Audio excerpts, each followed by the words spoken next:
తాకట్లో ఉన్న మీ బంగారాన్ని విడిపించి ఆ రోజు ఆన్లైన్ రేటుకి కొంటాం. Sharma gold company.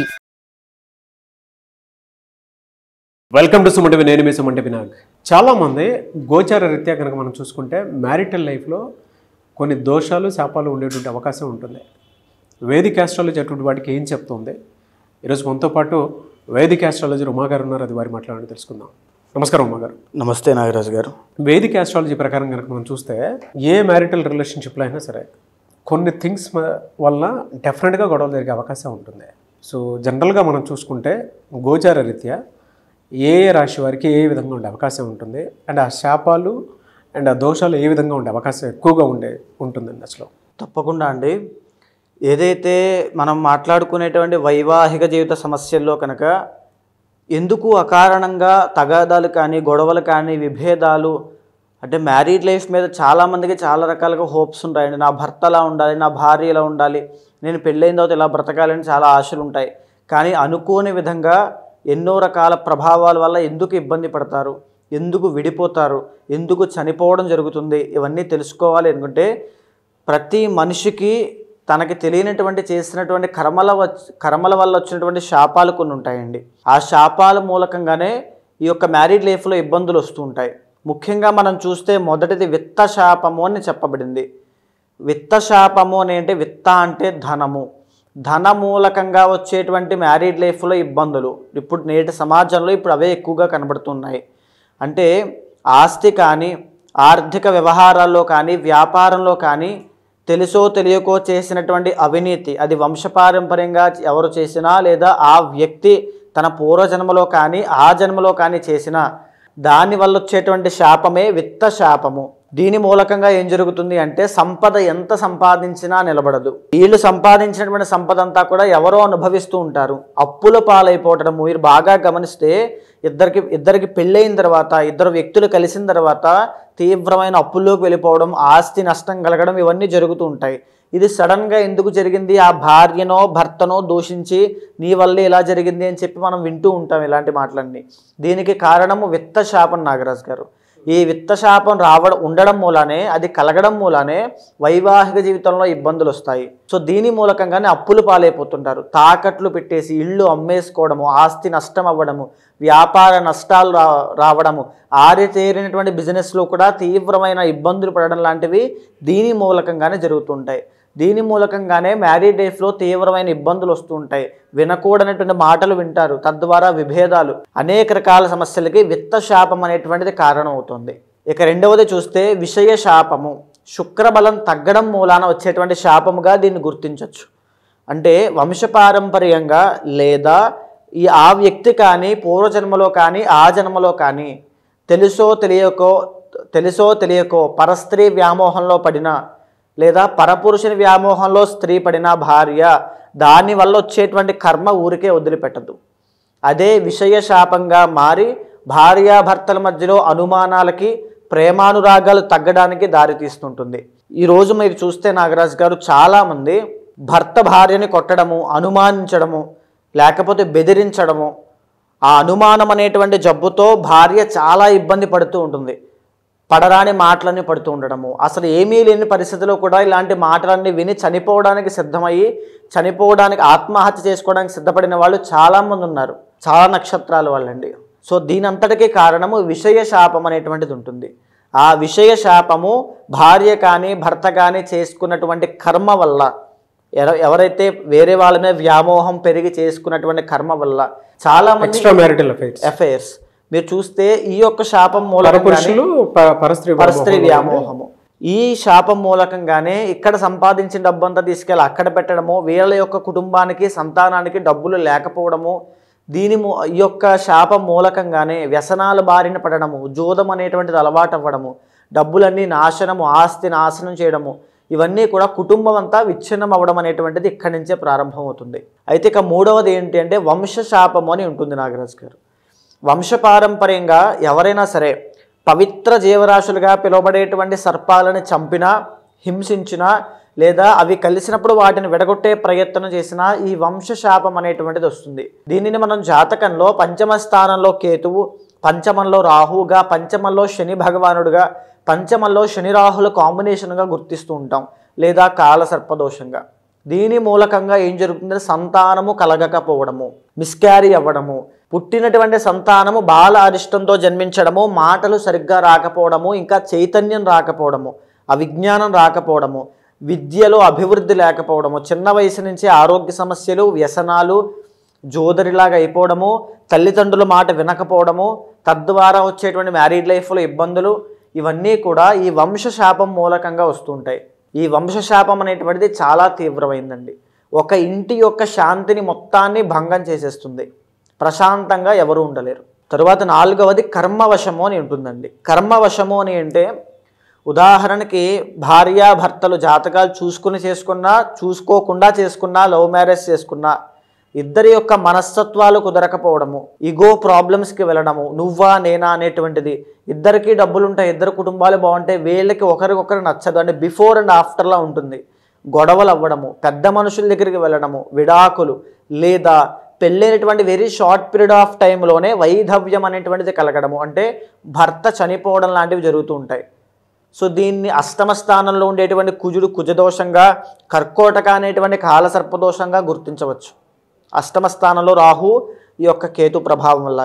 ఈ యొక్క కర్మవశం అనేటువంటిది ఎవరికైతే ఉంటుందో వాళ్ళు ప్రశాంతంగా ఉండలేరు. Within 1 year తిరగకుండానే విడిపోతుంటారు. ఇది కర్మవశం. పూర్వజన్మలో చేసుకున్నటువంటి కర్మ, తరతరాలుగా వచ్చినటువంటి కర్మ, ఎక్కువగా సంతానాన్ని పొందడము, ఇవన్నీ కూడా శాపాన్ని గుర్తించేటువంటి విధానంగా మనం చెప్పచ్చు.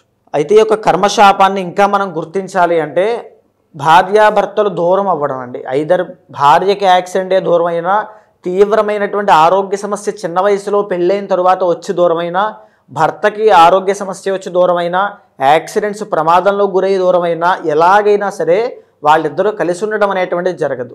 డివోర్స్ అయినా అవుతారు. డివోర్స్ అయినా, విడిపోవడమైనా, పెద్ద మనుషులు, తగాదాలు, కేసులు, కోర్టు, ఈ యొక్క సెటిల్మెంట్లు, ఇవన్నీ కూడా కర్మవశంలోకి వస్తాయి. నాగరాజ్ గారు ఎలా సార్ అంటే మీరు చెప్పిన దాని ప్రకారం ధనస్సు రాశి వారికి కనుక మనం చూస్తే గోచార రీత్యా వైఫ్ అండ్ హస్బెండ్ రిలేషన్షిప్ అంటే మ్యారిటల్ రిలేషన్షిప్లో శాపాలు కానీ దోషాలు కానీ ఏ విధంగా ఉండే అవకాశం ఉంటాయి ఈ 4 తప్పకుండా అండి. ఇప్పుడు ఏదైతే మనం మాట్లాడుకున్నామో వీటిలో ఏమిటి అంటే కర్మవశం అనేటువంటిది వీళ్ళకి చాలా ఎక్కువగా ఉంటుంది.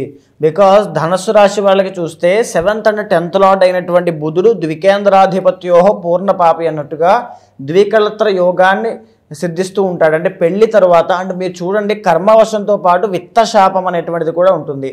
ఎలాగనంటే ఉదాహరణకి పెళ్ళి అవ్వడము అయిన తర్వాత వితిన్ షార్ట్ పీరియడ్ ఆఫ్ టైంలోనే సెకండ్ మ్యారేజ్ చేసుకోవడం కానీ, లేదా సెకండ్ రిలేషన్లోకి వెళ్ళడం కానీ, ఎనీథింగ్ అండి.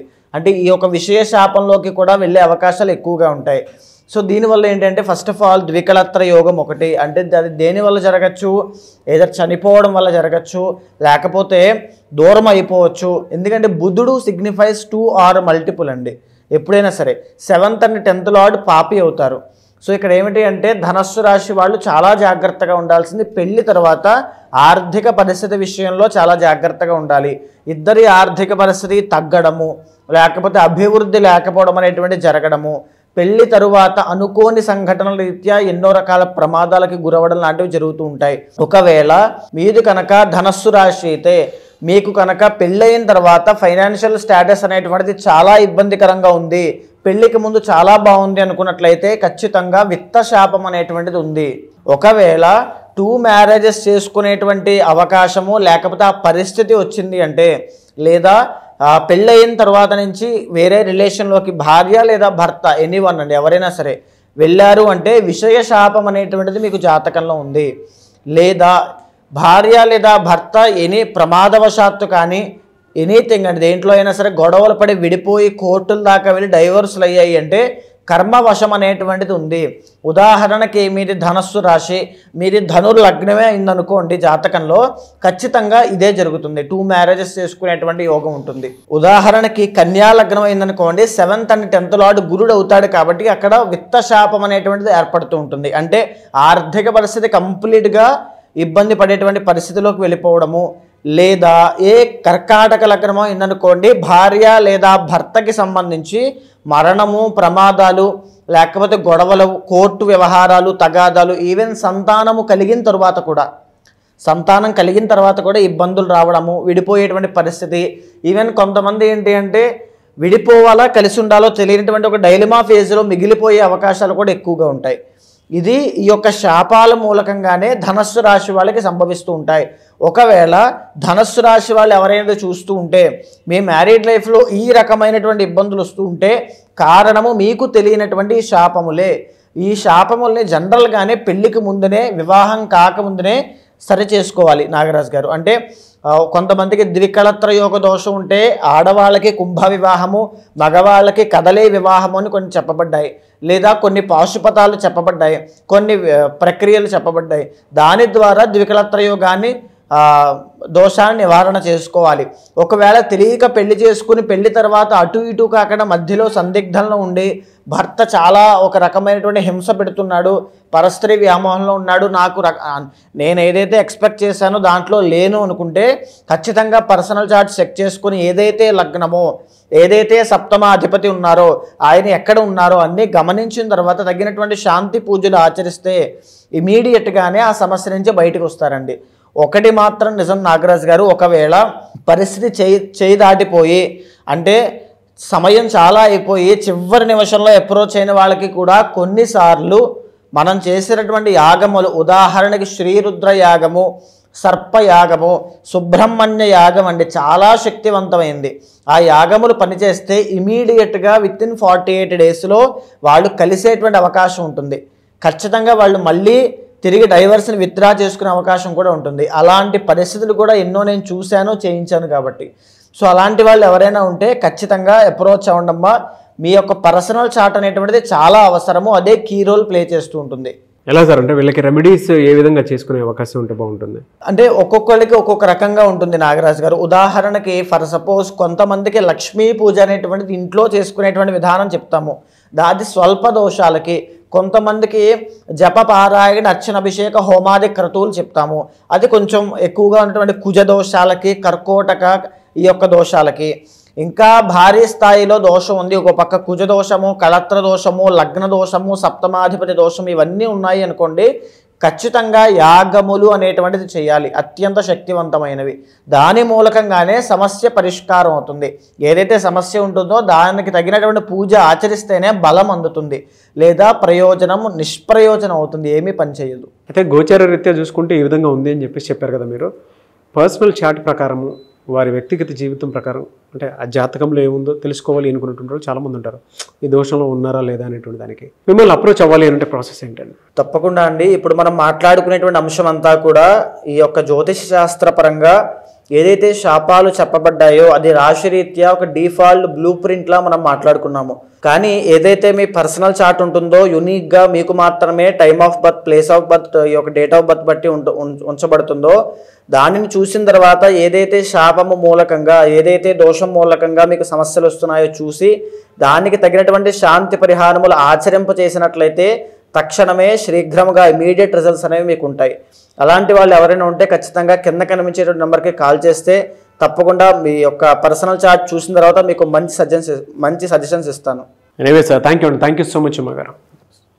చూసారు కదండి వీడియో. ఈ వీడియోపై మీ అభిప్రాయాన్ని కమెంట్ బాక్స్లో పోస్ట్ చేయండి. ముఖ్యంగా మీరు కనుక మీ వ్యక్తిగత జాతకం ప్రకారం ఏ విధంగా ఉంది ఏంటి అని జాగ్రత్తలు పడి ఈవెన్ వైఫ్ అండ్ హస్బెండ్ రిలేషన్షిప్లో ఉన్నా లేదు అని అంటే జనరల్గా కెరీర్ పాయింట్లో నుంచి చూసినప్పుడు మీ వ్యక్తిగత జాతకం ప్రకారం ఏ విధంగా ఉండే అవకాశం ఉంటుందని మీరు తెలుసుకోవాలనుకున్నా కూడా స్క్రీన్ మీద ఉమా గారి కాంటాక్ట్ నెంబర్ కనిపిస్తుంది, దాన్ని మీరు కాల్ ఆర్ మెసేజ్ వాట్సాప్ చేసి మీరు డెఫినెట్గా అపాయింట్మెంట్ బుక్ చేసుకోవచ్చు. అండ్ ఈ వీడియో లైక్ చేయండి, షేర్ మాత్రం తప్పకుండా చేయండి. ఇలాంటి మరిన్ని వీడియోస్ కోసం మా ఛానల్ ఫాలో అవ్వండి. Thank you.